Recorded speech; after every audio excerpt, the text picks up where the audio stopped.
Put the lights on, or are you good with the dark? Is it to the minutes? Don't call me again for medicine. Oh. Because Can't call roll if you're not here to do it, right? there'd be light. Hey, if you leave them off, we won't use electricity. Necessarily always. You have us walking around with little headlamps on. It always happens when I'm in the middle of a meeting is when I get a call. Looks like it. That's inevitable. To that is that when you're on the phone. All right, are we on? Okay, very good. We're in a joyful mood right now. It's Friday afternoon. It's a lovely day. It's Friday, April 14th at 3 p.m. and I would like to call the meeting of the Labor Management Committee to order. Clerk, please call the roll. Gums here. Caius. Vice President. Kenyon. Kenyon here in the room. Molina. Molina wishing I was with Mr. Kenyon, present. Pirog. In the room and I'm here. You have quorum. Okay, very good. Thank you. Could I please have a motion and a second to approve the minutes of February 22nd and February 24th of 2023? Kenyon would move. Vice move. Thank you both. Any questions? Hearing none, I believe we can ask for unanimous agreement to these minutes. Aye. Aye, very good. Okay, the minutes are approved. There is no need for executive session. So, Madam Chairman, this is Alan. oh, welcome, Miss Allen. Glad you're here. Hi, I'm sorry to break in. I just wanted to do a minor correction that today is April 21st. Thank you. That's all. It's not, oh my gosh. Oh, Yes. yes. Yes, we're a week behind. This is from the original one. The templates, templates are templates. I just wanted to make that minor correction. Sorry to get in Okay. your way. Very good. Yes, thank you for the edit. No, I appreciate that. So we're on to our point of business. That is a resolution approving the state's attorney's office budget adjustments. So I'm going to turn this over to Ms. Labrillo and she'll be talking through a PowerPoint that she has. I emailed it. We will soon be able to see the PowerPoint. That's fine. Thank you. I'm not speaking specifically to the resolution, but providing an update on the equity project. And that's what my slides relate to. We've been working on trying to get our equity project completed in time for budget. And one of the things I just wanted to remind the group that our project is addressing internal equity being that similarly situated employees within the organization are compensated in a similar way. That could be their salary, that could be benefits that come with the position, but essentially it's internal equity is about equal compensation for equal work. So we are looking at internal equity and making sure we are compensating equitably within Kane County. This project is not funded or intended to address external equity at this time. Once this is in place, we hope it will be significantly easier for the county to review and implement external equity when funding is available. Thank you.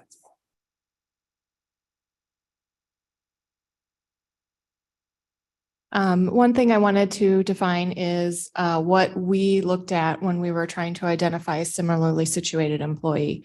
Kane County is incredibly diverse with everything from road maintenance workers to assistant state's attorneys. We could not look specifically at tasks when trying to grade these positions. So we looked at things like education and experience, the complexity of the task, the level of autonomy and independence of the position, responsibility and management, problem solving, budget management, position impact to the department or to the county, as well as many other things. What we did not look at when evaluating and grading a position was who the current employee holding that position was. We were looking specifically at the positions, not the person currently in it. We did not look at things that went beyond the job description at this time that may be done on a temporary or individual basis, as those would be compensated within the range. We did not look at the wage that was being paid to the current incumbent employee as a factor in grading the position. We did not look at external factors such as the amount paid by other municipalities or counties. We did not take which department that the position was in as a factor, or did we consider other benefits?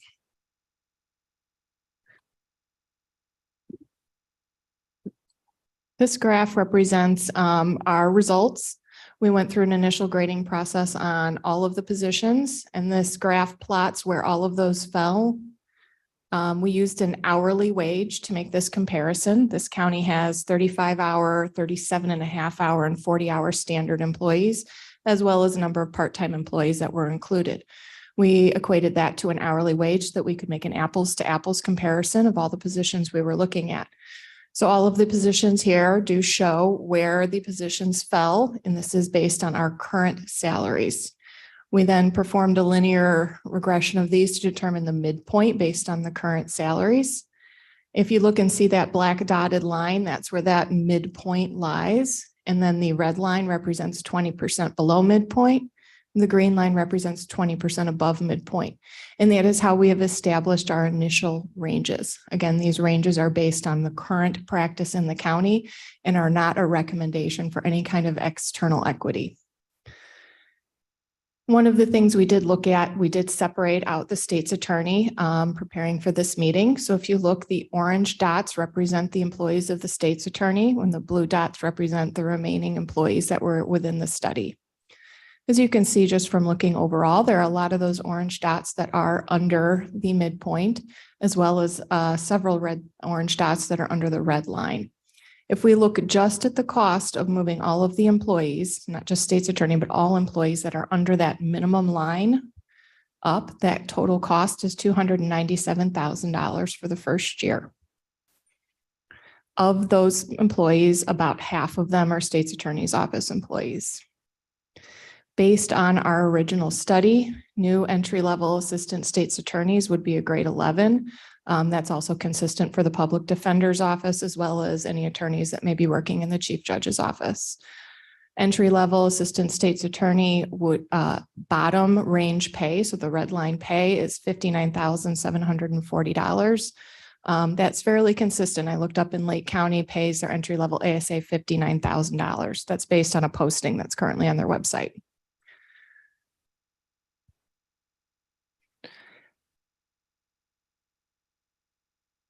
I would recommend that we could go ahead and move forward with all of the raises that would bring employees up to that red line.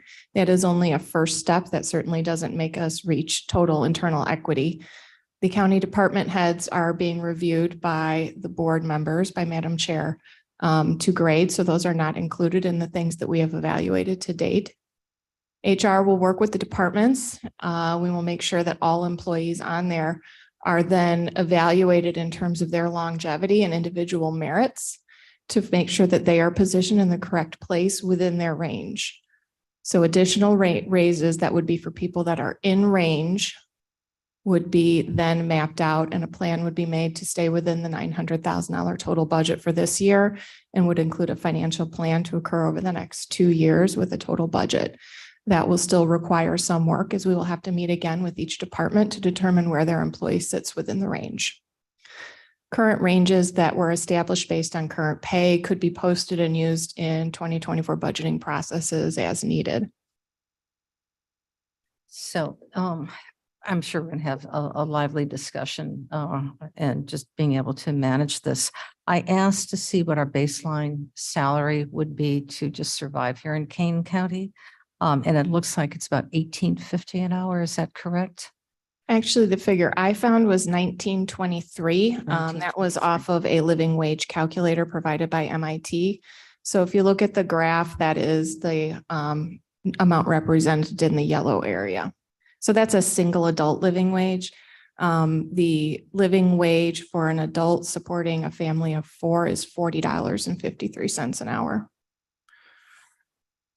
And what would that equate to as far as an annual salary, the 4053? I do not have that as an annual salary, and it would depend on the hours per week. Okay, if anybody in the back has a calculator on their phone, if they would like to provide that, I don't have my phone with me. That would be helpful. Terry, if you can just let us know what that number would be, I'd appreciate it. I think that'll give us an opportunity to find out what the minimum standard is. And I would like Madam to make, Chair, hold on, Chris, I'll recognize you in just a second, please. There is one correction I'd like to be noted, and my apologies that I didn't share this with you before in your resolution. The 900,000 that we're looking at is over a 3-year period. Your calculations are for 2 years. So we budgeted for a 3-year growth on this. And obviously, everybody who would, salaries would be adjusted in this year, then would be put as your normal salary, et cetera, for the second year, and we bump it all up. And we made an agreement on the board level, I believe it was on the board level, certainly with Human Services, that we would take everybody who was below the line, the red line first, and then bring them up. You always start with your lowest wage earners first, bring them up, and then everybody else gets bumped up appropriately. I can ask a clarifying question, and I think you mentioned this, Jamie. This does not take into consideration years of experience, correct? No, it does not take into years of experience of the incumbent. What we did, for example, in assistant state's attorneys is we have multiple ranges, so multiple grades that are based for assistant state's attorneys. And then you help determine which grades were necessary for which positions. So some of those positions are at a higher grade, and I'm assuming you would hire someone with more years of experience. However, the number of years of experience of the incumbent is not taken into consideration. That's not a part of the grading process. So my question more is for support staff, because support staff doesn't have the grading in the same way that the assistant state's attorneys do.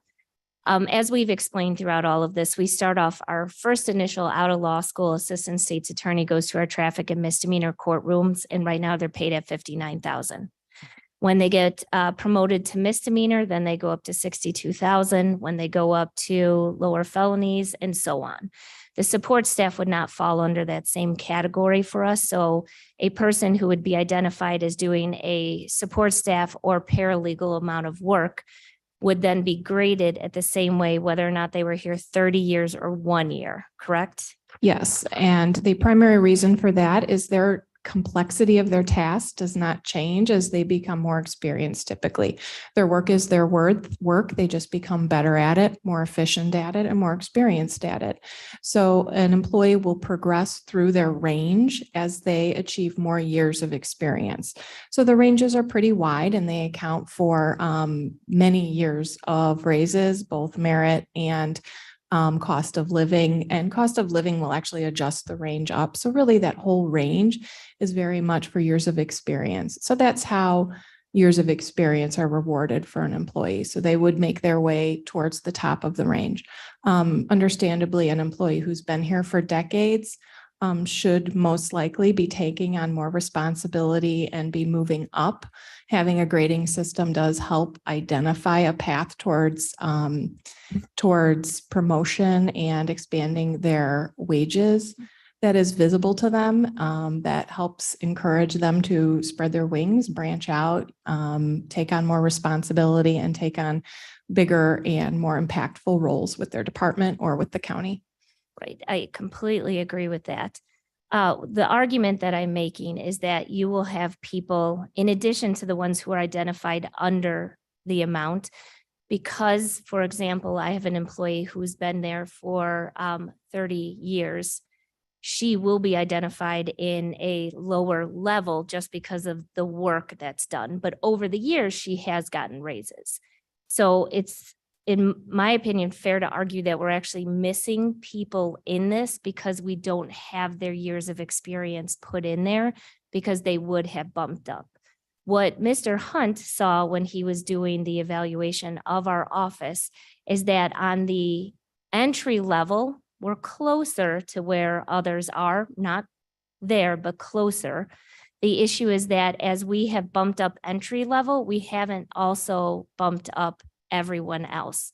So the people who have been at this office for a couple of decades or around that time period, that's where he saw a significant decrease in terms of the studies that he was doing. And so the only reason why I bring that up is I think as you progress through your study and we're able to add in more elements of this, we are going to see more orange dots down below. And so I'm just bringing that to the attention of the committee. I know Mr. Hunt is here and he could explain more about the analysis that he did in terms of our office, but that's what we are. That's a reality that I think we're going to find. Okay. I'd like to, if I may, recognize Mr. Caius. He's been waiting for us. Mr. Caius? Thank you. Yeah, just a question on the chart itself. Fascinating data. The x-axis, y-axis, what does the vertical axis represent and what does the horizontal axis represent? Is this dollars per hour on the? Yes, it's dollars per hour on the vertical axis, and it is the grade on the horizontal axis. Okay, I would suggest that you include that in all of your tables so that we know right away what we're looking at. I think when I put it on the PowerPoint, I think it was cut Dropped off, off? but yeah. Surprising. To answer to what Ms. Musser stated, yes, I believe that is true. As we go in and we take into account, which would be a step down the line, that's just another more intensive step that's going to require some work. No need to not raise the people under the red line to the red line. There's no way they would be any less than at that point where they would be at the red line. So making that first step helps correct some of those situations as soon as possible while we continue to work to take into those other factors into consideration. So those will definitely be factors in ending salary. And then that would be the next step. Thank you. I would agree. I mean, if you take a look just on that baseline of what $19.43 an hour, and you can see some of your employees, Jamie, are definitely there, which is unconscionable. And I believe you've got one employee that's making a little less than $15 an hour. I don't know what their position is on that at all, but I don't either. yeah, So- I'm sure you don't. And yeah, Maybe an the intern. details. Oh, it's an intern. Well, then I think I pay my interns at $15 an hour though, so. Okay, all right. God bless our interns. But if it's a temporary intern, that's obviously a hybrid, but anybody else who's actually here for the county. As a holistic approach, we cannot afford to have employees work at such low wages. It just doesn't, we want them to be able to live here in Kane County if at all. Agreed. Okay. Can Ms. Liberal, I'm sorry, are you done with your presentation? No, questions, absolutely. No, not the questions. I Oh. did invite two people to come speak today to kind of give a little more understanding of how it affects the court system when we lose people. And so as we continue to lose attorneys, support staff, investigators, it does put a slowdown in what we're doing. And so I actually invited the chief judge as well as our public defender, Ms. Conant. The chief judge has undertaken a task to try to get the numbers of how long people spend in our jails, especially, to come down. And so what we found in 2020 was that we couldn't go to trial on anything. So people were sitting in jail and they were continuing to do so. And that's not justice. And so the chief judge has also been sending us some articles that the Chicago Tribune did, kind of looking at Cook County and what has happened. And so what we had set out to do under his guidance was to make sure that there wasn't anybody awaiting trial who had been in our jail for over 3 years. And over the last couple of years, we have successfully done Clarity, this. did you say 3 years? Over 3 years, yes. The next task that we would really like to do is to make sure that nobody is in our jail awaiting trial for over 2 years. In addition to that, the Supreme Court has come down with some guidance or rules that we're supposed to follow on how long a case is going to take. And so the chief judge is going to talk about that. And from, I imagine, both his experience as the first assistant in this office and as a judge, when somebody's getting onto a trial for the first time, we're not able to set it as quickly as the person who has been working up this file, making the offer, talking to victims and witnesses. So if I can, I would like to turn it over to the chief judge. And may I ask before you begin, just for clarity, is this the Illinois Supreme Court or federal? Illinois Supreme Court. So just to then talk a little bit more about what the SA was talking about. So a couple different things. One is the Illinois Supreme Court just a year ago, in conducting their own study, wanted to place an emphasis on trying to make sure that case types, not only criminal case types, but case types that are out the system, were completed by a certain period of time. And so they worked with National Studies and National Center and came down and put into play recommendations for how fast cases should work their way through the system. So to give you an example, in a felony case, which is the most most serious criminal case, what they said guideline wise is that 75% of those cases should be completed within 18 months. 90% of those cases should be completed within 2 years, and 98% should be completed within 2.5 years. So those are aspirational. They just put those out. We're working together statewide to be able to collect data to see how we're doing. But what Ms. Masser had talked about is what we collectively, so state's attorney, public defender, court system looked at a couple of years ago was we wanted to do a study over at the jail to figure out how many people in custody had been held for 1 year or more. So those are pretrial people who have been arrested. They haven't had their day in court. And when we started that study, which was in May of 2021, we had 107 defendants who were in that category. And Madam Chair, what I can do is I have a handout for anybody that wants it. But so we broke those down into 3-year or more, 2-year or more, 1 year or more. So 107. We had 10 people that had been in custody awaiting trial for 3 or more years, 26 that had been in custody between 2 to 3 years, and 71 that had been in custody for more than a year. So what we did collectively, and this is I'm just giving you a background so you understand, what we all sat down and did is we said, why are people in custody for so long? Not just COVID, there's a number of different reasons. And when we looked at it, what we determined when we looked at the type of case type, there were some different things that we saw. One is the people who were in that long tend to be charged with more serious crimes, most often violent crimes.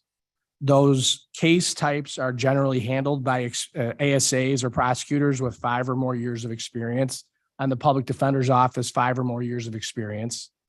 And that's because because of the seriousness of the offense, the complexity of the cases and the motion. So it takes experienced prosecutors and experienced PDs to get those cases through the system. So what we did is we sat down and we collectively said, what is it that we can do? Where are the obstacles that we're seeing? What is it that we can do to try to work together? All of us staying in our own lanes, but what can we do to try to do a better job? Well, so we talked about discovery. Ms. Masser has been in front of you to talk about the exchange of discovery. The public defender did the same thing. Faster discovery gets exchanged, the quicker things can get taken care of. The more efficient we are, the faster we can hear motions and get those in front of the courts, the faster we can get those cases resolved. When continuances are asked for, how fast can the court get to those continuances? Instead of continuing a case 3 or 3.5 months out, can we get that in front of that judge quicker? So we sat down, we talked about it, but really when you look at it, the focus is really, again, the people who are handling those cases are our most experienced and best prosecutors. And again, because of the number of cases that PDs do, are most experienced public defenders. Now, we looked at that. So in January of 2022, 7 months later, what we had done is we'd achieved a 34% reduction in that number. So we went from 107 down to 71. And so 3-year or more cases was only reduced from 10 to 9 cases. 2 to 3 years, we had knocked it down from 26 to 14 cases. And 1 to 2 year cases, we had 71 of those. And then we got it down to 48. So that was a 34% reduction. We looked at it again and said, okay, of this 71, let's look at it even closer. And again, what we saw is what we just talked about. We got rid of kind of what I would call the low-hanging fruit. And what we saw is the case types were murders, home invasions, predatory criminal sexual assaults, aggravated discharge cases. And so we then looked at the attorneys that were on those cases. Is there a pattern as to, are there certain attorneys that were, I guess, a little bit slower or took longer? But again, what we came back to is when we looked at the attorneys that on both sides, again, the most experienced attorneys. So we know we've got the best of the best working on those cases. So it's not a lack of experience. It's trying to figure out how do we get that all through. Now, when we just went through, so at the end of 2022, so again, just looking at this, we started at 107. We're now down to 47. So that's been a 55% reduction. 3 or year more cases. We went from 10. We just have one case pretrial that somebody's been in 3 years or more. We've knocked the 2 to 3 cases that started again at 26. We're down to 11, and 1 to 2, we're down to 35. So at the end, and I will give you this, but it's a 55% reduction. It's still not good enough for me. I know that we can do better, but when we were trying to figure out what it is that we could do better, one of the things that we identified and one of the things that hurts the system the most is when either on the PD side or on the prosecutor side, one of those experienced attorneys leave. Because when that attorney leaves, everything has to start back over. The attorney that with all that experience that's gone through, that's reviewed discovery, that's set up strategies, that's filed motions, that's put together offers, when that person leaves, then they have to assign the case to a new ASA or a new PD, and then the whole process starts over. And so when we looked again at this number and said, what's the issue? When you look at these cases, when you look at the 47 cases, most of the cases that have been in custody that long have had 2 or 3 attorneys assigned to them, both either for the state or the defense. And that's kind of one of the common denominators. And so in working with the state's attorney, working with the PD, working with the circuit clerk, and trying to identify, what is it that we can continue to do? What is it that we can do to be more efficient, more effective? What is it that we can all do? One of the things is that, we want to keep our best. We want to keep our most experienced and best prosecutors, and we want to keep our best and most experienced PDs. Because if we do that, when we look at the universe of cases here, that's what we need to be able to get these through. And that's what we need to be able to comply with the new time standards. So, Kane County, there's other counties, 102 counties throughout the state. You've heard me say this before. It's not just bragging. 16th Circuit is one of the best. When standards come out like this, we look at those, we take that, it's not aspirational for us. We want to comply with that. We're going to work hard to do that. But the issue of trying to keep experienced prosecutors and experienced PDs needs to be at the top of the list for the court system. And I want to go back, and I understand, the issues that the county has, and I certainly appreciate that. I'm just here to provide information to all of you to explain just how important it is to keep those. We have great attorneys. We have great ASAs. We have great PDs. They're choosing. I was there as a prosecutor for 15, 16 years. Worked second job. And again, it's choices, right? It's choices. But the Kane County State's Attorney's Office, Kane County Public Defender's Office is a fantastic place to work. They have very, very serious cases. And, the hope is that as we work on this caseload, that we don't lose weeks, months, because people leave, which is, I know what we're talking about. So, I'd be happy to answer any questions. I'd be happy to turn it over to Ms. Conant to also talk about it. But again, I have handouts. I know that there's a number of people on Zoom, but I will send these to you so that you can do a deeper dive into what we're talking about. Thank you. That's very helpful. Could bring Ms. Conan up too. If If we could bring Ms. Conan. absolutely, no. She has, I believe, a lot of the struggles that I have in her own office. But before you begin, I do have a question as a follow-up. Has an analysis been done on the cost saving from the jail of having these people leave and the monitoring, which we know is cheaper, the ankle monitoring? But what is the cost that is saved? Because it's one pool of money. So if we're spending money in one level, but we're reducing expenses on another, can that be shifted in future budgets? So Would that opportunity be presented? So what I hear is that the sheriff's budget should go to me. When- And where is he? But what you see is up there. And Right. if you No, I take a look understand. at the sheriff with the 30, almost a 37% of the county's general fund, and you have about 10%, and the court system is less than that, and public defender is less than that. Is he over budgeted?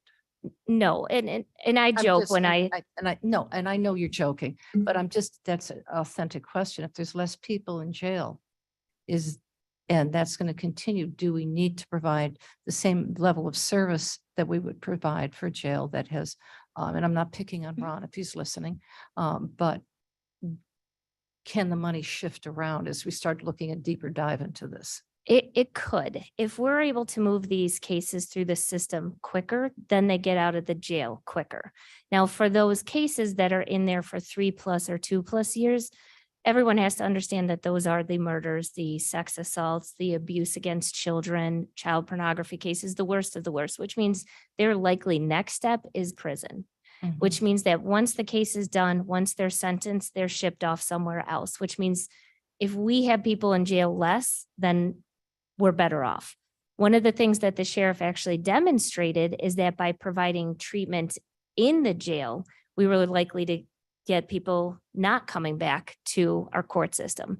In addition to that, when he undertook the task of having EHM, when the county no longer was able to pay for EHM, he put more people from the jail onto the streets, but on EHM, which means he had savings to be able to provide the treatment that we're now using to keep people out of our system. So the sheriff is doing exactly what you're asking us to do. The quicker we get them through the system, it means less money that we're spending to house someone. So the simple answer is yes, I will take as much of the sheriff's budget as we can. I think, Surges sure. with a question. I'm sure he appreciates it. And Ms. Barrio, I know you want to speak, so I see that as well. Yes, Mr. Surges, please. Judge Hull, I'm sorry I couldn't be there, but in your listing of employees that have left, could we get some sort of a report that might say, here's a listing of the employees, here's the tenure that they had with us, and here's the reason that they left. So if we can see 25% of them left for a more competitive salary someplace else versus 25 that were at retirement age, or 25 whose spouses, took a job someplace else, that would really be incredibly useful for me. We can certainly work on it from our office. We do exit interviews with everyone, and it's optional to tell us why they're leaving. For the most part, everybody tells us why they're leaving and where they're leaving to. So we should be able to compile that. That's an excellent question. Excellent question. All right. Thank you, and sorry I couldn't be there. Oh, that's fine. I'm glad you're on the phone. Public defender, please, your turn. Thank you. Good afternoon. I can comment on that first, Mr. Sturgis's question. I can tell you last year we had 10 employees leave our office. Of the 10 that left, 9 went into other government related industry for more money. The one person who did not went into private practice doing divorce work. So 9 out of 10 left for other counties or other similar government work in other states or other counties. And then just commenting on Judge Hall, when he spoke, I would agree 100% with him that in order, our conversations about this list over these past few years, and what we found was retention is absolutely the key to this. To be able to effectively and efficiently move cases through the system and to give finality to our clients in their cases, we have to have attorneys who are experienced and know what they're doing, know how to assess a case, know how to negotiate a case, know how to try a case in court. And that is so important for us to be able to do our job well, not only for our clients, but to avoid complaints from the attorney disciplinary committee. We need to have experienced attorneys who know what they're doing. And so what we found in these discussions is that retention is the key to that. although we have made great strides in this list, I think that what we can all agree on, two of those who have participated, is that the numbers in the court system are not going down. We continue to get violent crime. We continue to get serious crime in our county. So we need experienced attorneys to handle those cases. In our office alone, last year, we were appointed to 12 murder cases. So that's not counting all of the other serious and violent crimes that we had, but we had 12 appointments on murders. That is more than in the past 4 years that we have received in any 1 year. And this year, we're only in April and we've already received 5 murder appointments. So currently we have 17 open murder cases in our office that we are working on. You can't give a murder case to a brand new attorney. You can't give a murder case to a brand new felony attorney. That is something that these attorneys have to learn as they're coming up through the system. They have to sit on trials, murder cases with more experienced attorneys. And so to be able to do that, we have to have more experienced attorneys in our office to be able to pass down that training and experience.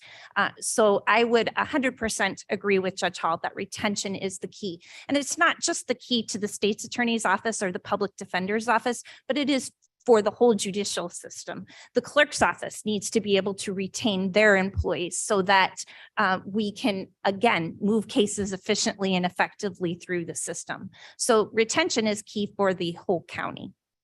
Thank you. The only thing I wanted to add too, if I could, is the Supreme Court time standards. I just concentrated on the in custody cases. The time standards apply to all cases. So our focus has been on the in custody, but when they talk about cases being completed, and it's not just felonies, for instance, again, misdemeanors, the time standards say 75% should be done in 6 months, 90% should be done in 9 months, 98% should be done in a year.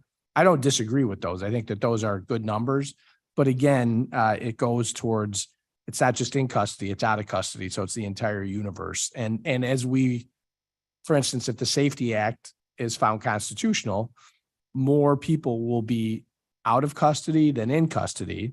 And just because they're out of custody doesn't mean that the time standards don't apply. So it's just going to be one of those things where we're going to continue to see the need to try to keep experienced attorneys in the county. All right, yes. Yeah, I have to say anecdotally that this is an enormous challenge. It's an enormous financial challenge. Well, the only thing I'd like to add is, I mean, again, I'm a career Kane County guy, right? I've been here for the most part, since 1993. I've talked to Mr. Shepro about this stuff for a long time. And so I agree with you that it's, all I can tell you is that I appreciate the fact that you're looking at it. I mean, I think it's fantastic. It's not an easy decision. It's not easy to find the money, but I'm greatly appreciative that you've continued, that the entire board and then this committee has taken the time to learn more about it. Because in the end, as we get to explain to you why experienced attorneys are so important, I think it goes back again to you and the taxpayers. If we can show you that we can save you money by keeping people, I think that's what you're looking for. It's, not only are we trying to run a more efficient and effective court system, you're trying to run a more efficient and effective county. And, we can work together to try to help you do that. So That would be great. And just, Teresa, I'm going to bring you up next, if I may. But as she's coming up to the podium, your total ask, Ms. Mosser, is this year, reading your resolution, is a little over $2 million. We have budgeted this year $900,000. Now your $2 million is just for your department, and I'm not putting any value on that, whether it's appropriate or not. So please, but we have 900,000. So if we were to move forward with that, we would have to either take money from the general fund, which we have been advised no longer to do because we took 17 million out last year. So we want to make sure that we have enough in our general fund to be able to support everything else, make sure that there's needs, or I should say in our reserves, because the general fund's already been allocated. So we're shy. And as sitting here, knowing that I've got 1,300 other employees as well with their hands out. As much as I want to say, Teresa, whatever you want, you got. We're going to work out the math. And she's winking at me now. I can't. I mean, legitimately, none of us can do that. So it's a conundrum that we have to work towards a goal, an effective goal, and to make sure that we manage that so that everyone in the county is equal, so that everyone gets raised up. Right. And I agree. I think the one thing that we're ignoring is that there are many departments that have gotten those bumps and those equity adjustments. And the majority of that has been because of unions. Oh, what, these are all, the numbers that we're talking about, we're not talking about unions. This is for non-union employees right now. Right. What I'm saying is that even, I believe and so Ms. Labrillo, did you compare union and non-union together, or was it just non-union? Ours was all non-union. And then if you look at this in comparison to the unions, you're going to see that the non-union is still under the union. And that creates a disparity. And so I understand that this is not an easy task that I am asking for. And I understand that it is me asking for this just on behalf of one office, which is the office of which I work for. I don't take that lightly or think that any other office shouldn't get increases as well. I think that this is a beginning first step for King County to really assess the pay across the board for everybody. And part of what I wanted to do in bringing it to the Labor Management Committee is the Labor Management Committee mandates that every union and non-union department be evaluated each year. And as you have stated before, the state's attorney's office hasn't had any increases essentially since 2010. And we haven't been evaluated. And I can tell you, we have not been evaluated in the 2.5 years that I've been the state's attorney.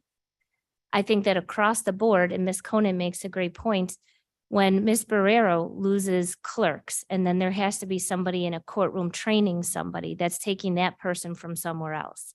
And she will better explain that than I am, but I know that she's had that same issue happen. And frankly, and I don't know, Ms. Barrero, if you're going to say that, if I'm able to take a person from you because I have higher pay, what must your people be paid? And that's something that's significant because Ms. Barrero has lost individuals to other departments. I may be just taking the wind out of your sails on that one, but it's important to I know. wasn't going to say it this time. But it's important to note this is countywide. And if anything, my advocacy for my employees, I want that to be an advocacy for the entire county. Well, I think we're all at this table echoing those, and that is something that we have led. It has come from HR and it continues to be moving let's just say that line, it continues to move forward with the analysis that had to be done. Before you begin, Teresa, Ms. Molina, you have a question? I see your hand is up. Thank you, Chair Perron. I guess the question I would have for State's Attorney Mosser is, although it hasn't come in front of our committee as labor management, have state's attorneys received wage increases since you've been state's attorney? Has their wages gone up regardless of whether or not it's come in front of our committee? So yes, we've obviously have cost of living that has been budgeted. There have been certain people who have received wage increases, and some of that is out of, and I know Terry would object to this, but the creative budgeting that we have. So when we have been able to be a little more work within a department better if somebody left, but we're able to put out the work to others. We were able to use some income from that person leaving to supplement other income. When we lost a person, for example, we had a 3-person felony review unit. The felony review unit means that these are attorneys who are on at all times for police officers to call. So we would have people working 12-hour shifts, 7 days a week. We lost an individual who ended up going into family practice because she was the sole earner for her family. As a result of that, what we did is we kept the 2 individuals Monday through Friday, and using the person's salary who left, we are now paying basically a weekend fee or a day fee to be on call for felony review, which overall is going to save money for the county because we don't have a third person who is coming here getting benefits. So, Ms. Molina, hopefully the not so simple answer to the question is yes, there have been increases, but some of those increases have been based on complexity of work, trying to make sure that people have levels within the state's attorney's office. When somebody leaves, if we're able to shift some income to make ourselves work better, we have been trying to do that. But what we're concerned about more so is this comparison, not only internally, as Ms. Labrillo has shown, but frankly for us, and as Ms. Conant has shown, when another government office does the same great work we do, but pay more, that's what we're concerned about. I guess what I wanted to make sure is everybody was aware is you have the power to increase the wages of your employees. The county board doesn't. So when we give you money and it's in your budget, you can do whatever you'd like with that money. How much in raises have you given so far this year to your current employees? So I have given some raises to certain divisions based on their level of work. We are all still within the budget. And so Do you know an approximately amount that you've already provided in raises? no, I would have to have Mr. Hunt do that analysis, but it should be relatively easy to do. Okay, if Mr. Hunt can follow up with us before the meeting's over with that amount. I just want to make sure everybody is aware that as much as I appreciate and I understand how, this isn't just your department that needs the wage increases. The county board itself doesn't have the power to increase the wages for external department heads, elected officials. All we can do is provide you with a budget and hope that you work within that budgeted amount to do what you can for your employees. That's all I wanted to say for now. I'll let Ms. Barrero speak. Thank you. And Mr. Hunt looked a little complex going. Oh my Actually, gosh. Sturgis, before He's we going move to on, try to please. get that information. So he's going to continue to try to work on it. If he cannot get that, he will send that to us to be shared. Yes, Mr. Sturgis. Madam Chair, thank you. As most of the people in the room know, at least Clint and Jamie, my wife and I have been a victim of a stalker for the past several years. We are not unsympathetic to the plights that we're hearing as the state's attorney's office. I think we're on our fourth state's attorney that's working on these cases because we keep losing them to no longer employed by the county. So I do understand it, and I understand it firsthand. From the public defender's comments, I would be curious in advancing my questions from Judge Hall to say, if we did lose an employee that went someplace else to take a different job, no longer a state's attorney, now they're still within the government agency, but taking a job someplace else, doing something else, I think that would be an important aspect to consider in the overall breakdown. And I would request that if possible. Okay, and that I saw a head shake. Yes, absolutely. That information will be provided to us. All right. Thank you so much. Absolutely. Teresa's been standing there for some time, so please, Teresa. Well, first off, I have two comments. One, we do have a union and we are the lowest paid in Kane County. Our starting pay is $15.75. That is lower than animal control. And yes, I can control my budget. And that's unfortunately why we have to keep it at that until we have another contract with the union. We do have a union contract and we are way below the rest of the county. Okay. I want to make it clear that I'm not, I'm speaking to against the resolution and the amount, not against another elected official, so that because we're all in the same boat. I'm talking as a county employee and an elected official. In 2021, I brought the starting wage from $13.75 to $15 an hour. I got a lot of pushback from the county board They were very afraid of what the rest of the county was going to do when I did that. I did that with my own money in my budget. I did not come back to the county board and ask for more funds. In 2022, we brought the starting wage up then to $15.75 with a union contract. Everyone was given 50 cents per year that they worked there to try and even out and take care of all the middle positions that were not even thought of and missed opportunities for folks to get an increase. That's union employees. Exempt staff got 2% every year for the past 12 years. 2%. Okay. It's a misconception with the union and the exempt staff, even in our office. One thinks the other is getting more. Now that I'm involved in it and seeing both sides, I understand the exempt staff did get less annually, but the union got way less for years. Okay. In 2022, no, I'm sorry, yes. In 2022, when I brought the starting wage to $15.75, I tried to get $500,000 that we gave back, that was leftover revenue, back to the county.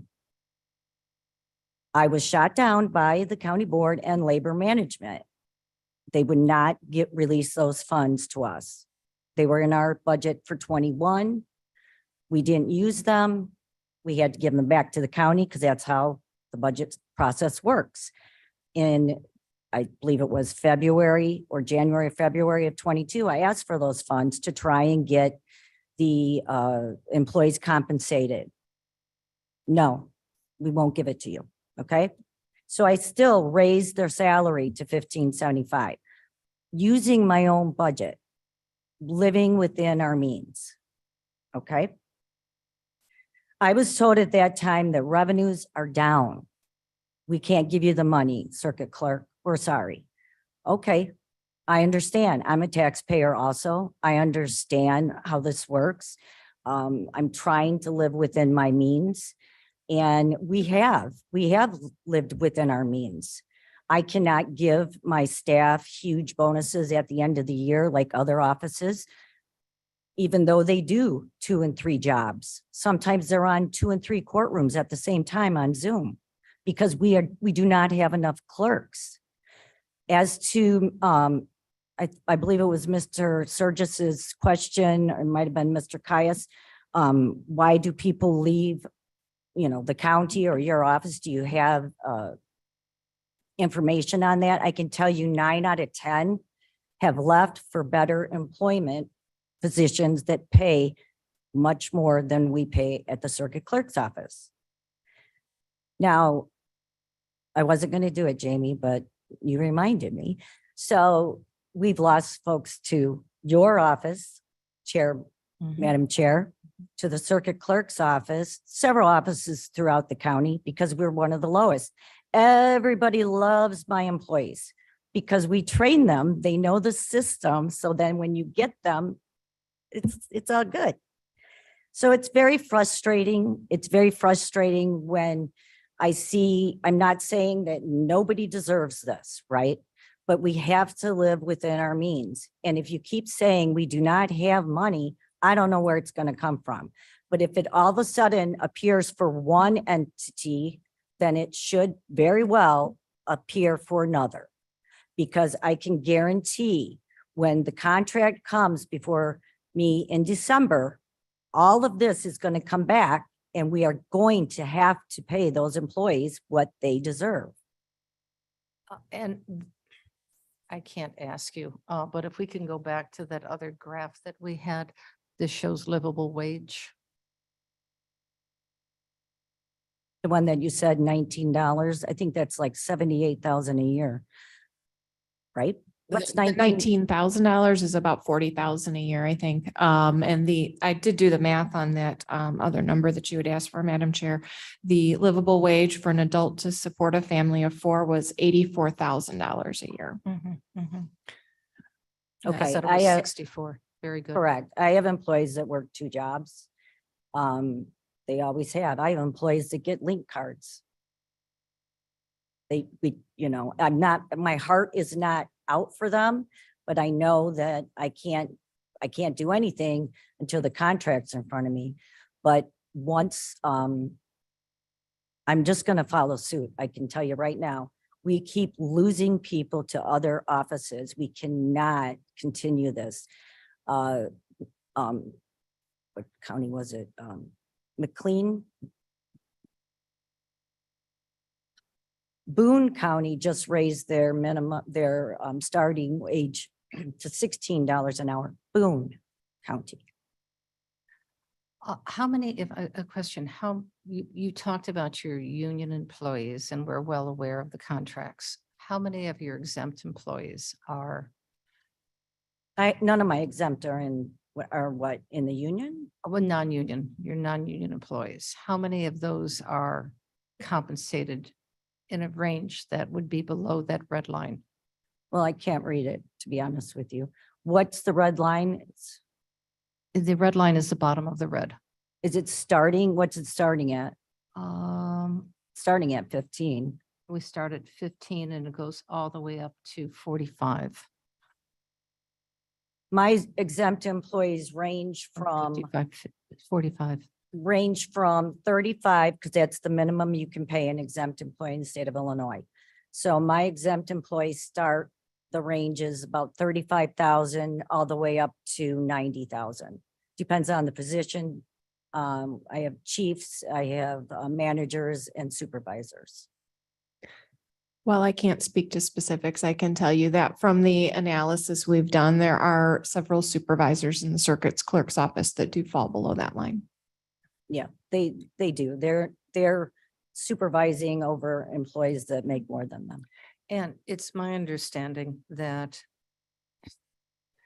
your work is critical to the efficiency that was just mentioned by the chief judge of getting. Correct. You can't run the courtrooms without a deputy clerk in the courtroom. In fact, it's a statute. You have to have a clerk in every courtroom.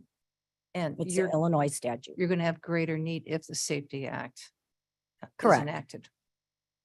But those positions are contingency. We did get those approved and they are contingency positions. So when we have hired a few of them, then we hire them under that, but we're still down on other employees also. That is also something elected officials don't have control over, is the contingency money. We have to hire somebody in it.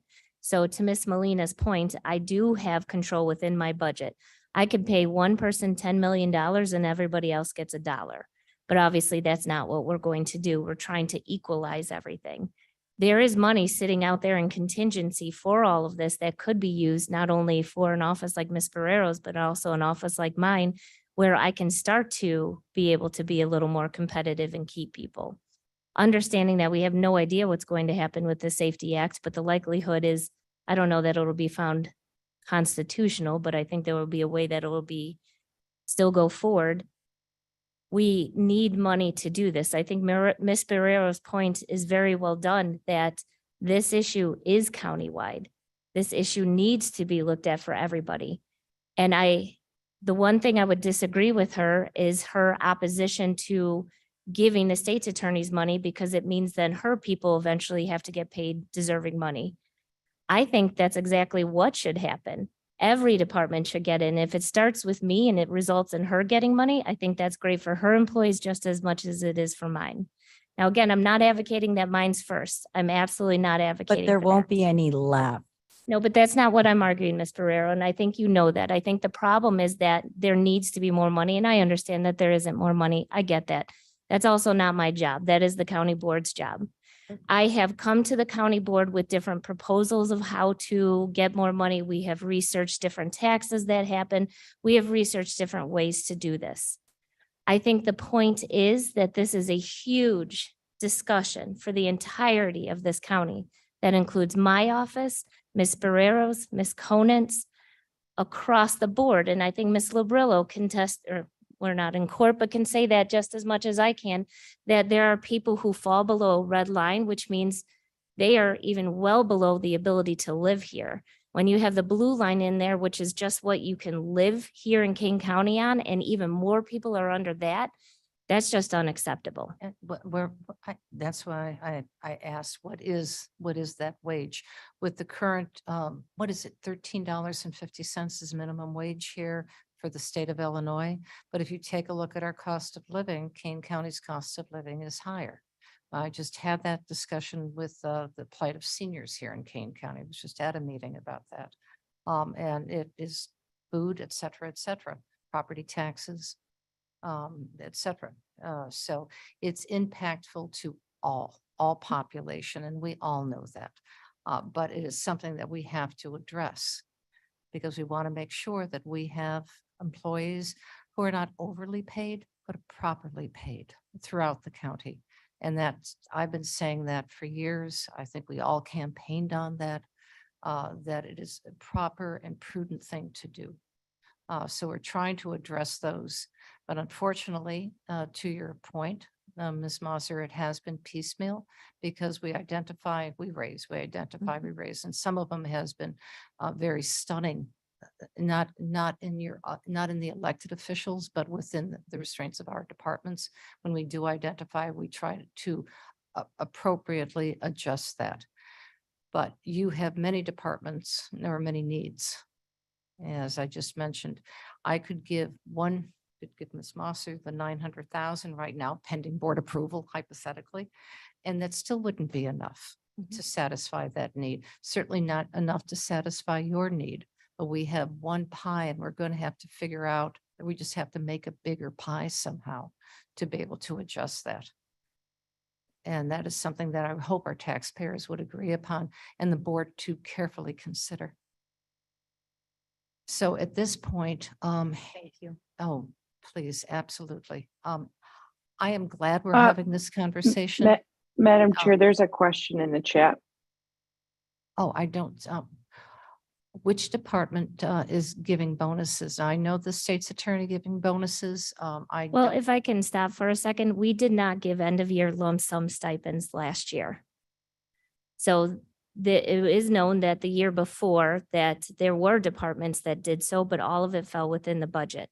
Last year, the state's attorney's office, in an attempt to hire as quickly as possible, did not have additional money. So last year, we did not give end of year lump sum stipends. It should be noted that when that happens and that practice happened, it was to pay people who did really great work in each of these departments, all within the budget and all based on losing people and not being able to fill that position.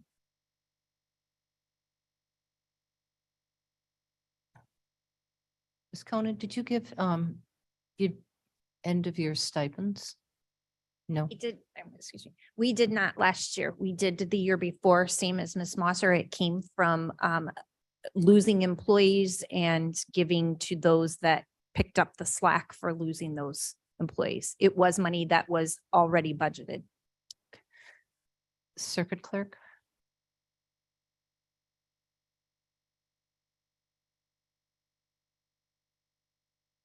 I did last year in response to what other offices had done the year before. Okay. So 1 out of 3. And I can, obviously, that would be something we can ask, and if we can identify that. We can have finance and pull up those numbers. Okay.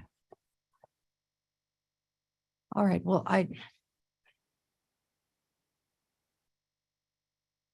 members of the committee, how would you like to proceed with the resolution if there's no other comments on this? Last time we met, we moved this to another committee, another time. Would you like to consider that? Would you like to table it? What is your choice? Madam Chair Pirog, if I may. Yes, This yes, is Ms. Melina, Molina. please. Yes, please. I know one of the reasons why we tabled this resolution a few months ago was because we wanted to get Ms. Labrillo's completed study kind of wrapped into this resolution so we can include all the employees who have been patiently waiting for some type of raise based on the equity study that she has been working on painstakingly for the last year and a half. My issue with this resolution is because it only affects and it's only directed at one department. I don't see it being germane to the rest of the project. So I guess I'm only one person, but I don't see how this resolution is how we should continue this conversation.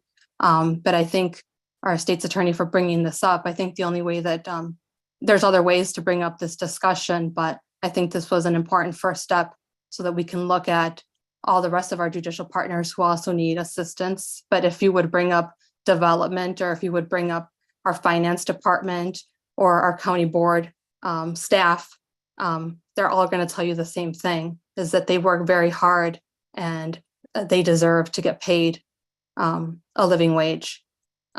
So I think we can just, I don't know what the proper term is, Mr. Shepro, but I think if we can just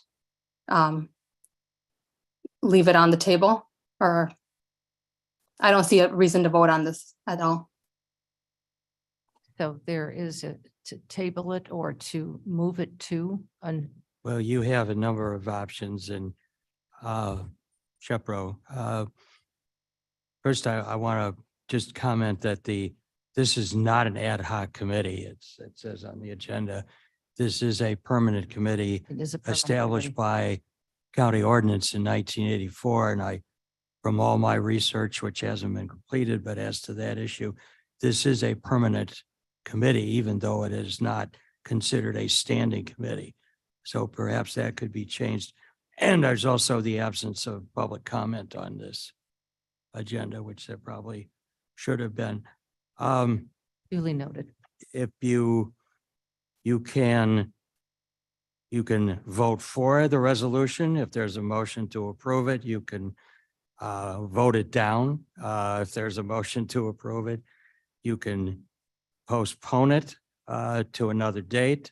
You can table it, which essentially kills it until someone moves to take it off. Or if you take no action at all, I suppose it remains on the agenda. I would, And so if I may, when we put up this resolution, we knew we were doing this for external equity. We also knew that there was nothing that was essentially in place to address the issues.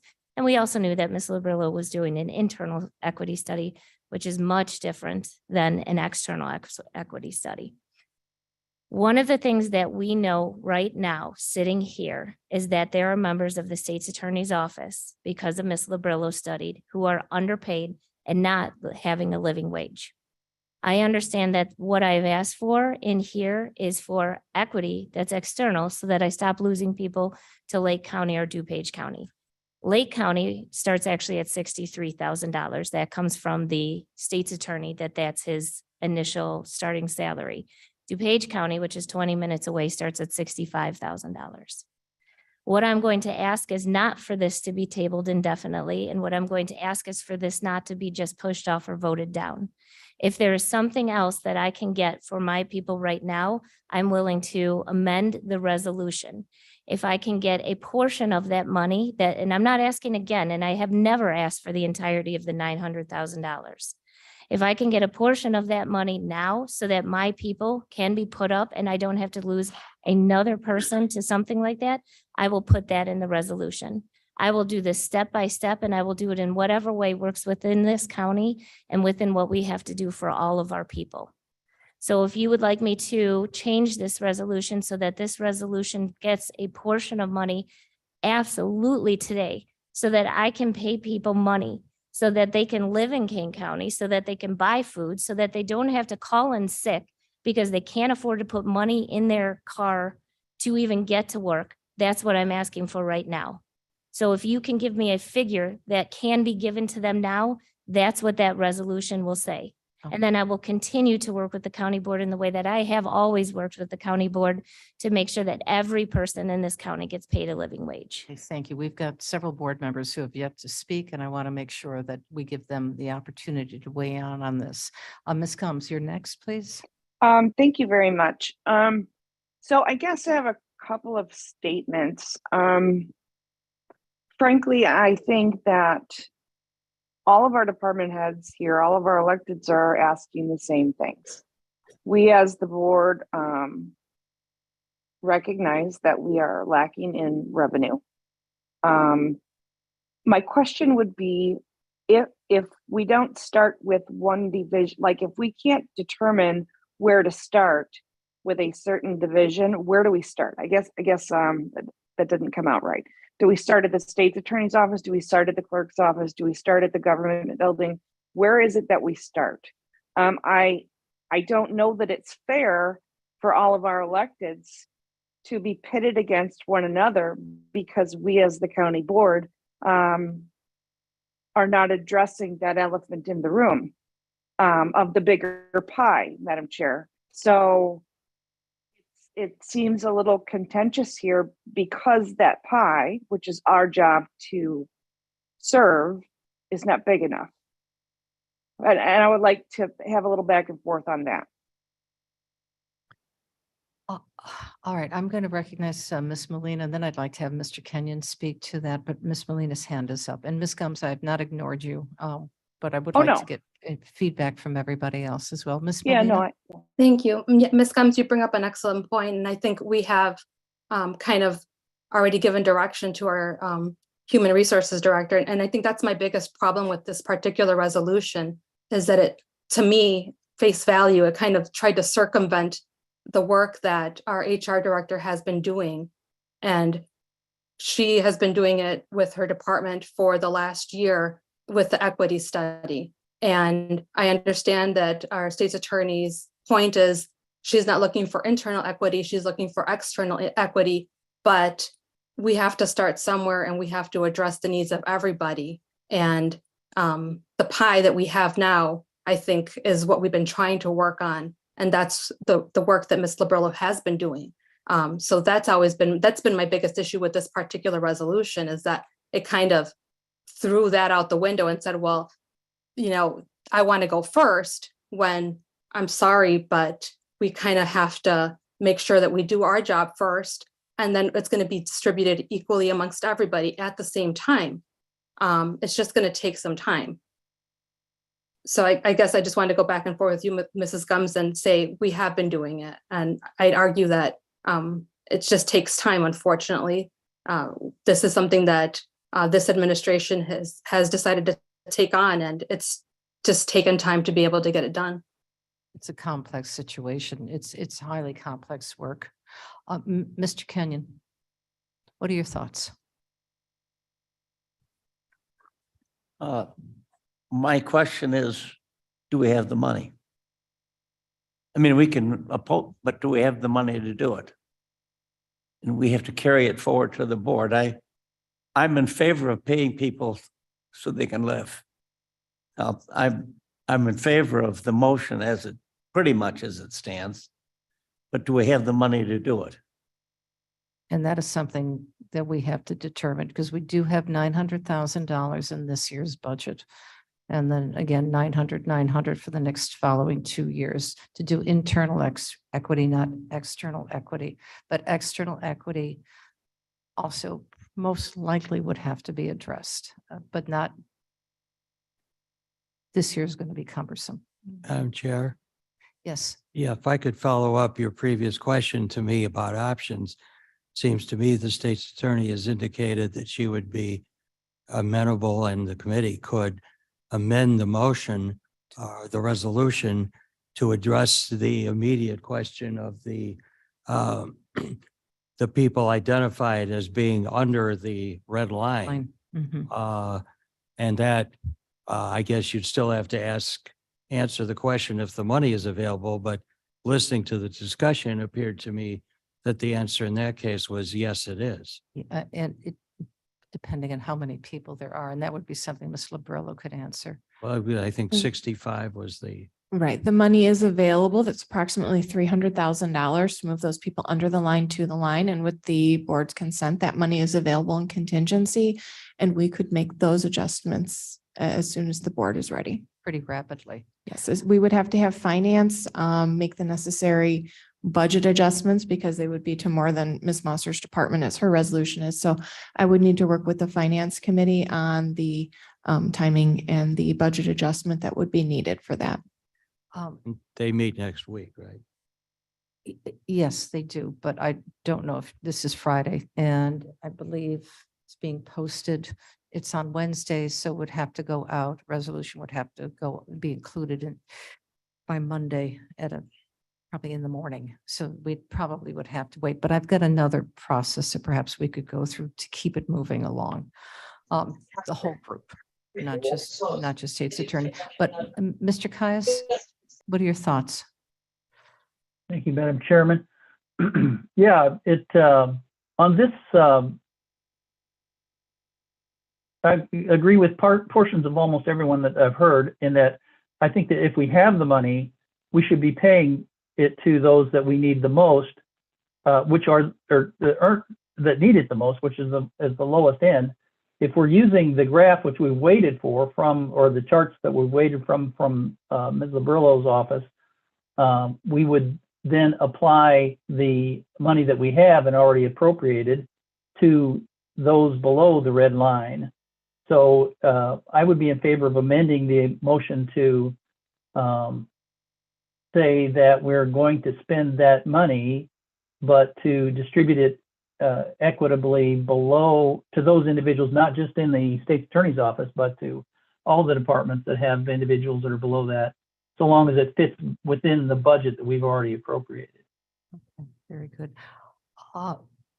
Since this is Labor Management Committee, what would you would you agree if we were to move this to, and Cliff, I'm glad you're online, to Human Services with that data, with the, so that we have full knowledge of what all those people on the red line and where to move them and what those costs would be, to make sure that they're all in appropriately compensated for this year. And then move it along then to finance, which will keep it moving along, and then present it to the June board meeting. I would be happy to. That would be no problem for us to have that prepared by Human Services. Ms. Molina? Yeah, I agree with you, Madam Chair. But would we be moving this specific resolution, or are we putting an idea of a new resolution that encompasses the ideas that we've discussed? I would suggest if both, perhaps to amend Ms. Mosser's resolution to make sure that those individuals who are below the red line your numbers would be reflected in this resolution. We could perhaps adapt that resolution into the whole on how to work Because this. this specific resolution is, this resolution is very specific. For We pretty just her much department. Gutting the whole resolution. I'll let Mr. Shepro chime in. Yeah, I think that this resolution could be amended to address the state's attorney's things, but I think it would be going beyond the Open Meetings Act to add other departments. So effectively, I think you would need a new resolution. And given the time frame you've outlined, I don't know that there's any particularly benefit to trying to amend this resolution. If you have a consensus to direct staff or the state's attorney's office or whoever to work with Ms. Labrillo on a resolution encompassing the red line issues, you would clearly have that in time for whatever next meeting it would go to. That would be an agreement. That would be an agreement. I also think that there may be a little more difficulty with this because I don't believe every department participated in the internal equity study. And so if we're looking for consistency throughout the whole county, it appears to me that each department or elected official would have to work with Ms. Labrillo to do this rather than have one all encompassing. Because I believe there were 3 departments that elected not to be a part of this. It's over there. Can you put the graph back up, please? There were a handful of departments that didn't participate. Those departments would not be included in any raises. That was, if they chose not to participate, then they would not receive any share of this. So the resolution would be written to include those departments that participated. So the remaining departments stated they were not in need of additional funds. Okay, so. There were 4. Thank you. It appears to me that this may be not needing to be, sorry if this needs to be as complicated as it needs to be. I have put forth a resolution for my department because it is my department that I am in charge of. Ms. Barrero should put forth one, working obviously with Ms. Liberos if she believes that her staff would benefit from this as well. And I think that's something that all of us can work with Ms. Liberlo, considering we've all agreed to participate in this particular study. And it may be easier to do that than try to compile it otherwise. So what you're suggesting, and that's going back to my original thoughts, is that we would ask, pending Open Meetings Act, for each of the elected officials who choose to participate to put together their own resolution for those employees who are below that red line, make sure that that is determined. If they have no employees below that red line, they will not be participating. And as far as the employees that are within the government center, government auspices, the board's offices, each department could put together their own resolution. So there'd be a multitude of resolutions for human services to go through to move forward as appropriately. You could amend this resolution, I believe, to cover the state's attorney's office, because there's public notice that there is a resolution pending for a budget adjustment for state's attorney's salaries and wages. And therefore, I think you could change the amount of the adjustment or direct that it be included. And the other resolutions could be requested as you move it forward to another committee, if that is what the state's attorney thought was something she wanted to request today. And please, we've got 2 people now. If I could have Ms. Gums respond, because her hand's been up for a little while, and then Ms. Liberlo. Ms. Gums? Oh, okay. Thank you very much. So, what I'm thinking here is there should be an amendment made to this. We've had Mr. Kenyon and Mr. Caius, and Ms. Liberlo indicate that this money is here. So I guess my concern is, again, going back to, where do we start? So if State Attorney Mosser has to wait for other divisions to prepare their resolutions, I don't know that that's within our scope of what we have before us today. Is that making sense? Yes, it does. So I it think does. maybe that we are being asked to, well, I know we are being asked to make an amendment, which sounds like there's an agreeable tone from this committee. I'm not exactly sure what the language of that amendment would be, and look for guidance. I think right now we have one amendment brought forward for our thought. It is suggested, The other, if I can finish, Sure. suggested that the amendment, and Ms. Mosser has agreed, she's going to amend this resolution to indicate those individuals and her staff are below the red line. And however that is appropriately worded, that will then be forwarded to Human Services. This is the only issue we have right now. We've had other discussion, making sure that there's full equity for all those individuals below that red line, but that is a request that we can make independently of this committee meeting. Thank you. Part of- And really quick, let me just finish my thought here. I just want to, again, reiterate that, I have listened to everything here, and I would like to just back up, and I hate to see everybody pitted against one another because the board is not addressing this issue. Literally, you cannot function without the circuit clerk's office. in the judiciary. But my point is that where do you start, the chicken or the egg? We have to start somewhere. So the amendment should be made. Okay, very good. Thank you. Ms. Lorello? First, to respond to Ms. Gum's comment, we start by doing everybody at once, which is the purpose of our study. I think all of these department heads have made some excellent points about how losing high-level experienced staff is damaging to your long-term plans, your long-term goals, your projects. I think that applies equally to every department in the county, not just the ones in the judiciary, not just to assistant state's attorneys, but project managers and department heads and anyone who has long-range projects and plans and extremely important management level staff. They lose hours, weeks, months. They lose money when high-level staff are not retained. So I think that the points they make do apply to every single department in this county, including their own, and they make excellent points. To the circuit clerk's point, we need to make sure that we are being equitable to all departments. And the best way to do that is to include it all under a single resolution so that the county board has a choice to approve them all or approve none. I think that is the best way to make sure that we are not pitting our departments heads against each other to advocate for their staff or for the board to have to put them in a priority order. One of the things I have stated from the beginning of this, the idea of doing it all at once, like we are presenting, does alleviate the need for individual department heads to come to this board and advocate for the reasons their department needs more staff.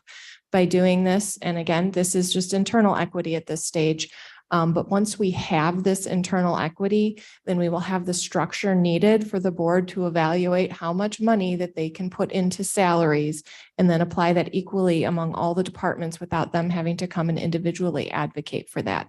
So the entire purpose of this study, which it has taken a long time, this has not been done in 30 years. So 1994 was the last time that this was evaluated in the county, and it is taking a lot of work to try to create a structure where there has been none for an extremely long amount of time. So I believe that the methods we have used have been very objective. I've tried to take the subjectivity out of it as much as possible and build this scale that will help us make sure that we are able to apply these changes to the entire county, to those that have participated. Those that have elected not to participate have stated that they don't need additional money for their staff. So they are not participating by choice. They certainly could come and participate if they wanted to. We would grade their positions and include them. But by doing this on a single resolution where we will put all of the department adjustments as needed, and the county can at the same time adopt these scales and these ranges as a first stage. And that gives the board only one option to either give it to everyone or give it to no one and then make adjustments. They could certainly send it back for adjustments in the scale. They could send it back for adjustments in the dollar amounts or any adjustments that they feel are necessary. But I think the best way to keep everybody on the same side is to do it all at once. So I think we're losing sight of what the internal equity was supposed to do. That red line is not where we should be looking at right now. That red line is under a living wage. What we should be looking for the internal equity, because that's the whole point of the internal equity, is to get people closer to eternal equity. So I think the problem is if we're looking to amend this just to the red line, we're missing people. I can tell you my assistant state's attorneys are not under that red line, but my assistant state's attorneys are underpaid in comparison to other people throughout this county when their job is specific to what it's supposed to do. Much like Ms. Barrero, we're statutory. I don't have a choice to be here. They don't have a choice to be here because we have to be in a courtroom doing what we're doing. So while I understand the idea of wanting to do all of this together, each department needs to advocate, and we need to work with human resources, because while an assistant state's attorney may be graded the same as a project manager, they're not the same. They're absolutely not the same. And so what I would like to see happen is for this to be just moved to human services, so that this discussion can be done with Human Resources and with the Human Services Committee so that everybody can do their advocacy and that entire $900,000 can be paid somehow to this county, to all of the employees in this county, because every single one of these employees needs to make more money. And we have not supported them throughout the years over and over again. And now this conversation is bringing us towards that. So Oh, just as much absolutely. as I advocate for all of my people, I'm advocating for all of Ms. Barrero's people. I'm asking to move this over to Human Services and let's begin this discussion about what this looks like. Very good. And no one is going to argue with you on that at all. And we know there's the challenge, there's the gauntlet at what, $19.50 an hour to make sure that we can move that forward, but it has to be staggered. In fact, if we can get those people who are below that, move them up, and we have an estimate of what that approximately would cost, there'll be additional sums left over on that $900,000 budget. So let's do step one. And then after we figure out what that is and how much we actually have to pull out of it, then we can go to step two, and we can do it relatively quickly because this is, so it gets approved in June. We have 5 months to make sure that all of this is done in a timely manner to complete this year's appropriate budget before we approve next year's budget. And we've got that plan for 900,000. So we're working in tandem. What you have just said is exactly the tandem that we need to have so that everybody is raised. Ms. Molina, you had another comment? No, I guess I like some direction. We've been at this for an hour and a half, and it seems that this committee maybe wasn't ready to hear this resolution. Can we just move the discussion to Human Resources, or how would we be able to move this without having to approve this resolution that needs to be amended pretty much from the 9th whereas down? I Can think- we just I move think we have- discussion? I think we have an opportunity to have this resolution amended as was suggested by our state's attorney to move the amended resolution to Human Services. No, because I don't necessarily agree right now that we need to just be giving the red line. I think that discussion as to what portion of the $900,000 would go to the state's attorney's office needs to be held at the Human Services Committee and with Human Resources.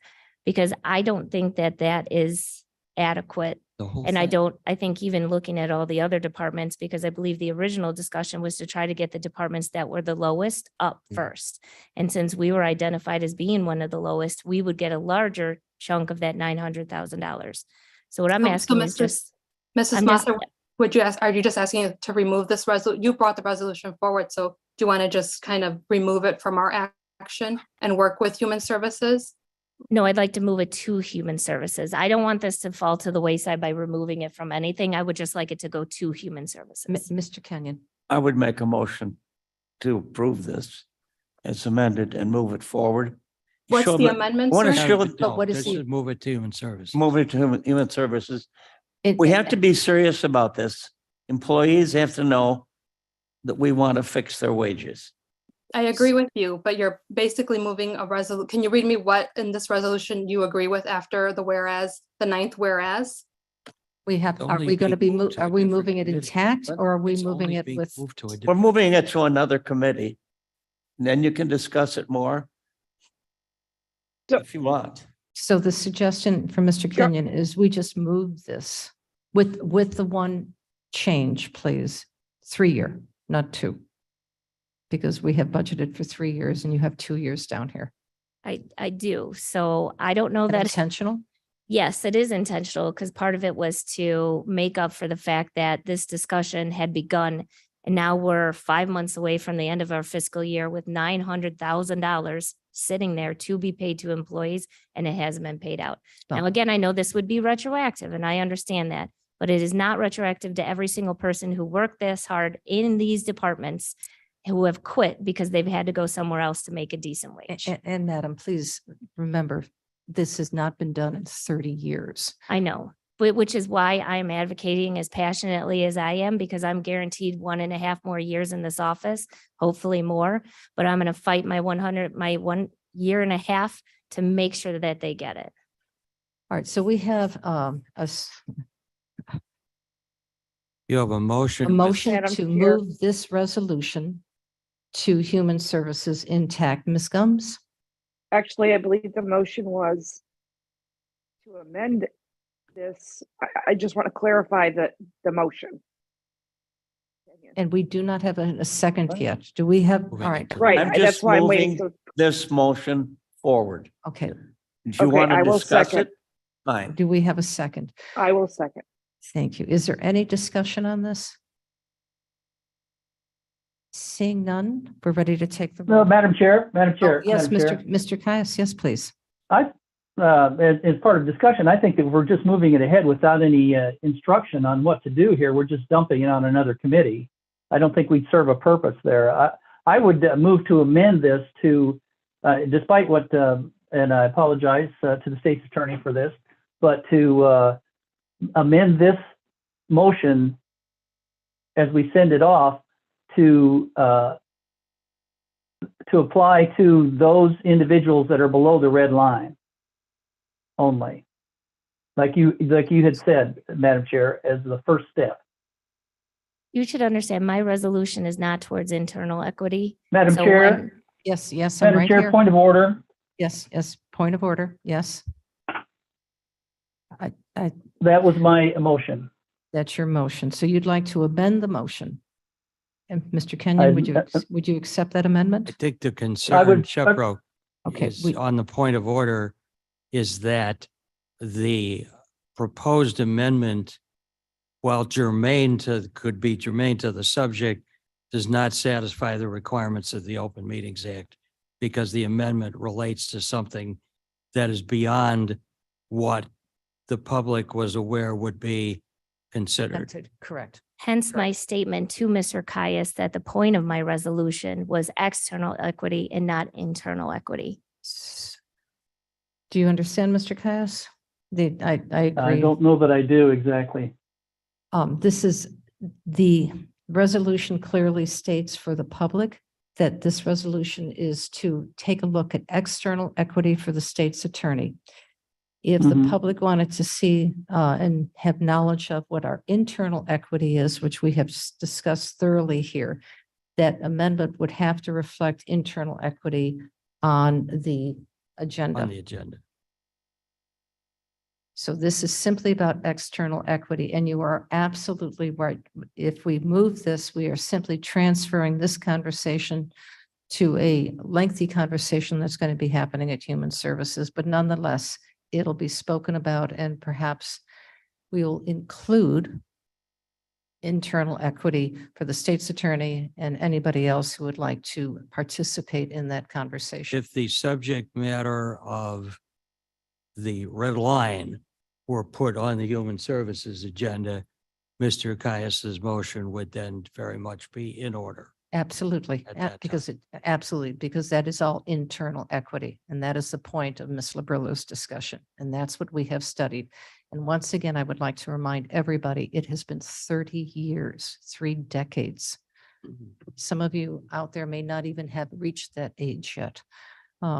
Since it was last done, and no laughing and I think we all qualify. We all know what's going on here, So, all right. at we least have- in We committee. have a motion, we have discussion. Is there any other discussion on this? And the motion, once again, is to move this resolution to Human Services. And what is the date of that meeting?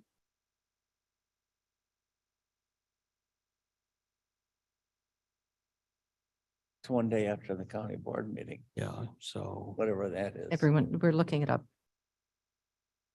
I think it's the. Wednesday, May That would be the 10th. 10th.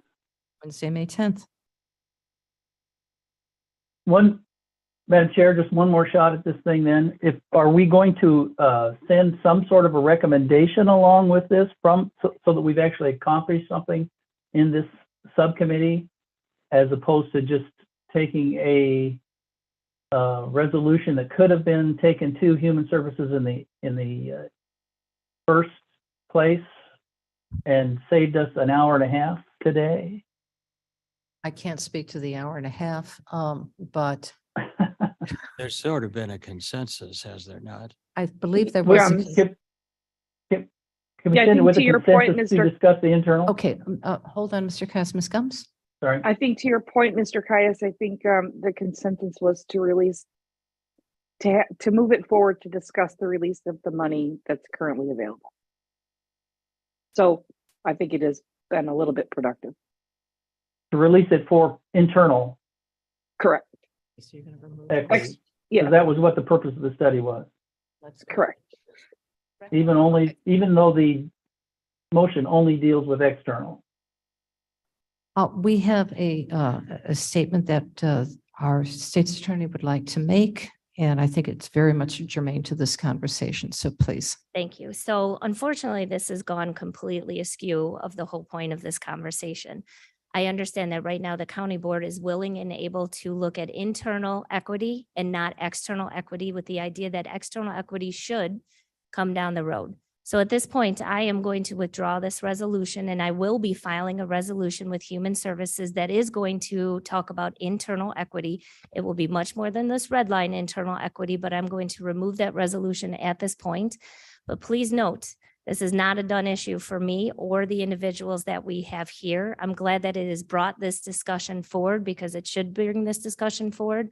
But on the next Human Services Committee, there will be a resolution by the state's attorney's office for internal equity. You can And we withdraw it. welcome that conversation. Sure.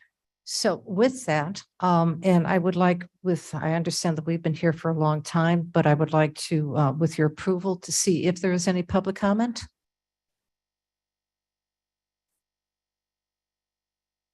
Madam Chair Gums. Oh, hold on, Ms. Gums. We have several people who are Oh, okay. considering public comment. Ladies, gentlemen, public comment? Going, gone. No public comment. I see none. Can I comment? Literally, I do not see one. Madam Chair, Yes, sir. as a member of the public, I would like to make a brief comment. Absolutely, sir.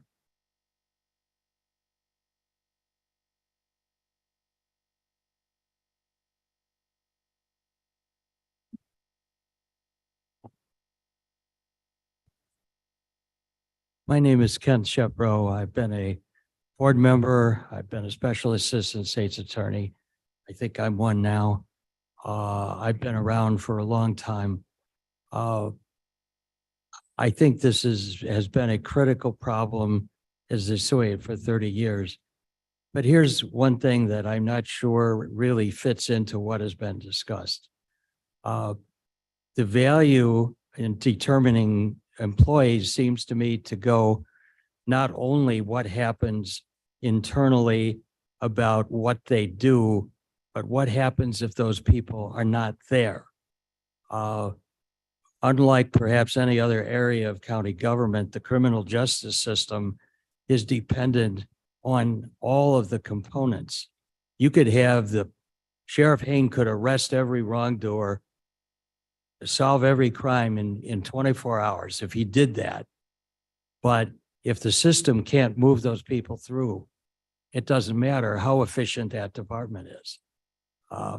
If the state's attorney has all the prosecutors they need and they can prosecute everybody, if the public defender doesn't have people, and they put untrained people into the courtroom, there's a doctrine known as ineffective assistance of counsel. And I haven't looked recently, but when I was a clerk on the appellate court, I could tell you that it seemed as if almost all of the criminal cases, and this is 30 years ago, were based not on evidence, but on ineffective assistance of counsel.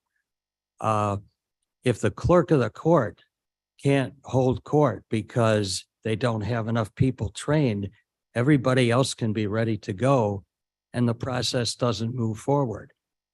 In the state's attorney's office, I don't know what the number is because I don't do that kind of work, but you can't throw somebody into the courtroom on day one.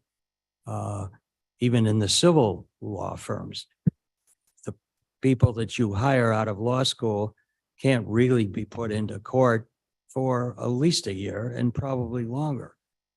And unlike the public defender's clients who can say, I received ineffective counsel, if there are not enough state's attorneys and they have to put inexperienced people into the courtroom and you lose because of that, you don't get to say, well, I get another crack because we just didn't have enough trained people. So I just would urge everybody on the board to recognize that there is to me, there is an interdependence here in which any one part of the system, if it's not made to function with the rest, you don't solve the problem.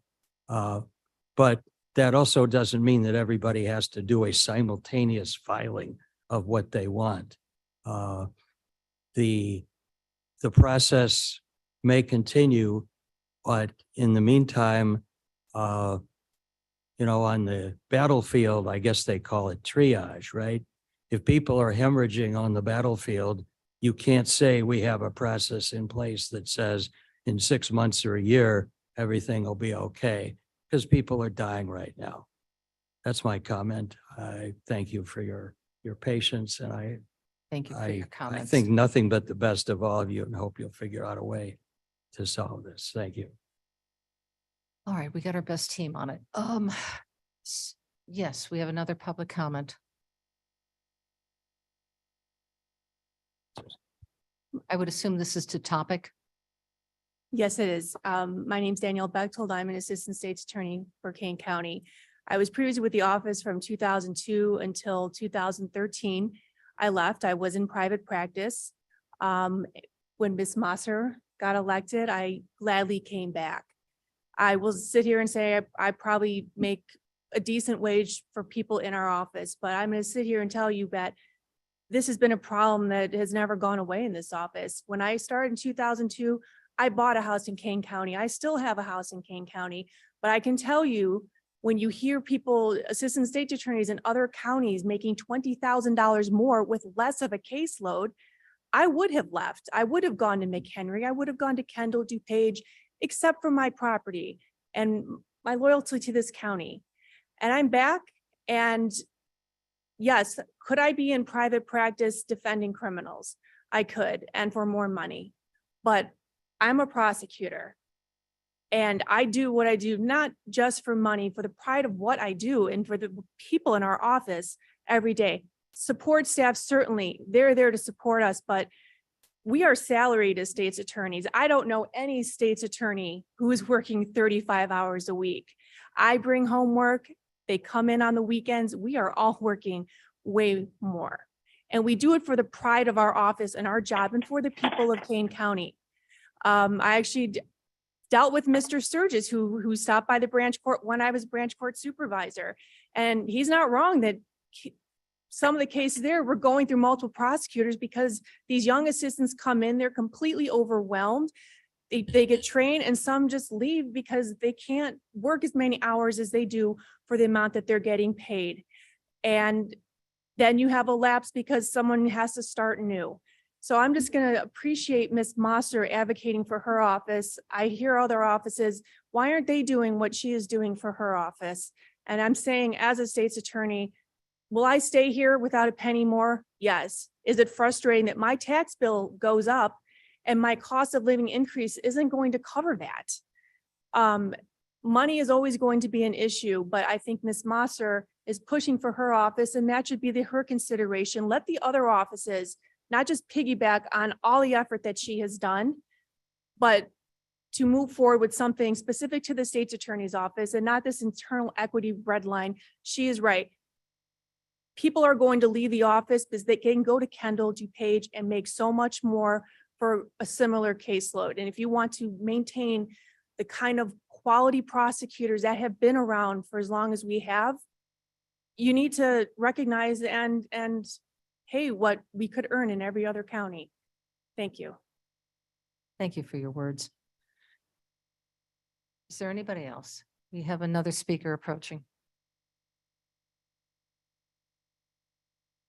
Thank you. I am Assistant State's Attorney Mark Stadahar. I've been with the office for 23 years. I can't tell you how many times I've fallen asleep in my chair at 3 o'clock in the morning. That's how we work every year. We work weekends, we work nights. I have 2 young children. I know that's odd that I have a 6-year-old and a 2-year-old, but I put them to bed and then I start work again every night. There's case law to read every day. The law changes every day. You have to keep up with it. And I can't tell you how frustrating it was many years ago, probably 15, 16, 18 years ago, when I looked at a job posting from this county, a different department, that required a person to have a driver's license and the ability to drive a vehicle. And that person was making more than an assistant state's attorney starting pay. And it's never changed. And certainly it has gotten better, but that disparity for a person with a high school diploma who knew how to drive a car to a person who spent 7 years in post-education, post-high school education, it's demoralizing. And then to see all your friends, all your coworkers leave and know that every time someone leaves, it's that much more work for you. I thank you for your consideration and ask you to support Ms. Mosser's resolution. Thank you. Thank you, sir. Is there anybody else? Okay, with that, I think, Mr. Kenyon? Since we seem to be done for the day, I move we adjourn Thank and you. come back with renewed energy And have a and do good, something about this problem. all in agreement? Motion on the table is to end the meeting? I second, Kaya second. Thank you. Okay, all in favor? Aye? Bye. Aye. All right. I don't think there's a nay. So have a good